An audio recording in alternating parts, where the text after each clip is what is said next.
多肉盆栽是近些年比较流行的室内绿植装饰品，它不需要太大的花盆就能健康生长。对于上班一族，有些品种放在办公桌上，干净清爽防辐射，而且时尚美观。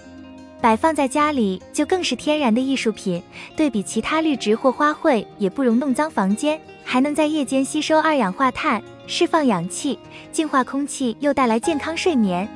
但是有些肉友反映多肉植物非常不好养护，那么有没有适合懒人养的多肉呢？大家好，这里是花花世界的频道，花花干啥啥不行，养多肉第2名。今天我们来介绍几种适合懒人养护的多肉植物。1. 杜里万莲。杜里万莲是较为经典的一款多肉植物，袖珍小巧精致，貌似莲花，端庄典雅。它不仅能净化空气，还能预防电子产品带来的辐射。杜里万莲株形有点像蓝带莲和千佛手的综合体，叶片呈半圆柱形，带白霜，叶面有棱线和暗纹。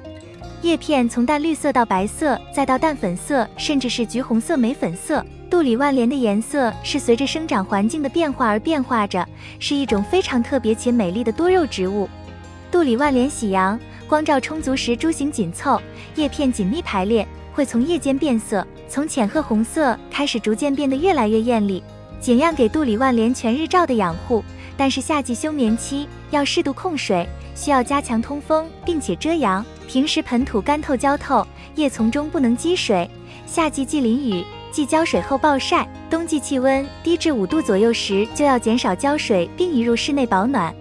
春秋生长季可以全日照，夏天要放置在通风并遮阴散光处。注意，杜里万莲是比较好养，但是长得相对较慢的一个品种，不要着急，更不要用大水大肥助长，这样反而会因水分过多而掉叶子，万一掉了叶子，只要叶片健康饱满可以叶插。2. 芦荟。芦荟是最常见的绿色多肉植物，它可以吸收二氧化碳、苯、甲醛等有毒气体，并且能吸收空气中悬浮的灰尘，晚上放在卧室释放氧气，利于睡眠。芦荟对水分和肥料要求都不高，夏天放在室内的话，20天左右浇1次水，室外1周浇1次水，完全干透再浇，不要积水到叶心上，盆土保持良好的排水性，只需在春秋2季施一些稀薄的有机肥，夏天和冬天不用施肥，平时放在通风透气、散射光照处养护。3. 石莲花。石莲花拥有美丽、高洁、优雅的艺术气质，也会在晚上吸收二氧化碳，释放氧气，净化空气。石莲花盆土要用颗粒土，建议选择泥炭土或者是腐叶土加粗沙，然后加点河沙搅拌一下，就非常适合石莲花的生长。平时浇水要等到盆土彻底的干透再去浇水，而且要浇就要把盆土浇透，看到水从花盆的底部流出就可以了。每年的春季和秋季是石莲花的生长期，可以1个月施1次肥，适宜施少量高磷钾肥，不能过量，如果施多了肥，石莲花就会出现徒长。石莲花喜欢阳光，尽量放在光照充足的地方养护，温度10度以下停止水肥。4. 白牡丹。白牡丹是最常见也是新手最容易养活的种类，叶插成活率高达100%。它开始是白色，随着日照的增加，叶尖和叶边会变成粉红色，非常漂亮，几乎全年不休都在生长期。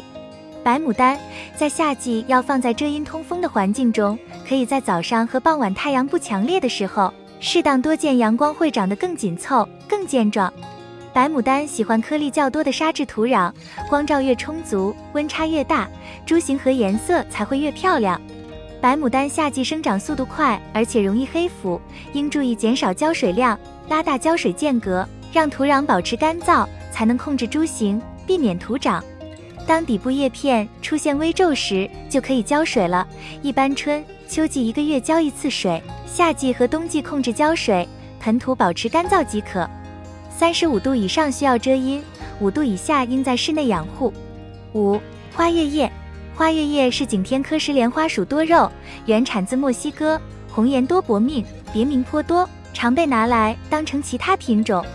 花月叶池形叶片莲花形排列，叶色浅蓝多肉，叶尖圆尖。冬季低温与全日照条件下，叶片尖端与叶缘易转成红色，非常迷人。过去也有红边石莲花的叫法。花月夜春末夏初会开出黄色的花朵，花舞瓣，如铃铛。花月夜深受许多多肉爱好者的喜爱，有最美多肉捕获之说。秋冬季，叶缘泛红的样子，艳丽如穿上旗袍的美人，分外诱人。花月夜喜欢疏松透气的土壤，喜欢长时间的日照，夏季最热的时候遮阴，其他时候可以尽量晒。对水分不敏感，浇水多少无明显区别，前提是土壤排水良好，除非连续大量浇水或长期淋雨，才会出现叶片化水的现象。群生的叶片会比较密集，夏季要注意及时摘除枯叶子，并加强通风。一般是用叶片叶插或分株繁殖，新手也很容易成功。6. 吉娃娃。吉娃娃叶色浓，也是不太容易徒长的一种多肉。叶片绿色，状态好的时候叶尖会出现红色，看起来非常可爱，而且没有休眠期，是非常好养活的一种多肉。吉娃娃特别喜欢干燥、阳光充足的环境，比较耐旱。生长期浇水时要干透浇透，不能将水滴到叶心里，容易烂。夏季高温时要适当遮阴，中午可以放在东西阳台养护，打开窗户及时通风，就可以尽量避免徒长。以上6种懒人多肉植物，你养过吗？您还养过哪些多肉？如果有更多建议和养殖好方法，也烦请您在下方评论留言分享，让更多人知道。影片中如果有错误和疏漏，也请批评指摘。同时，也欢迎您的关注、转发和收藏。感谢观看，感谢粉丝一直以来的喜欢和支持。我们下期再见。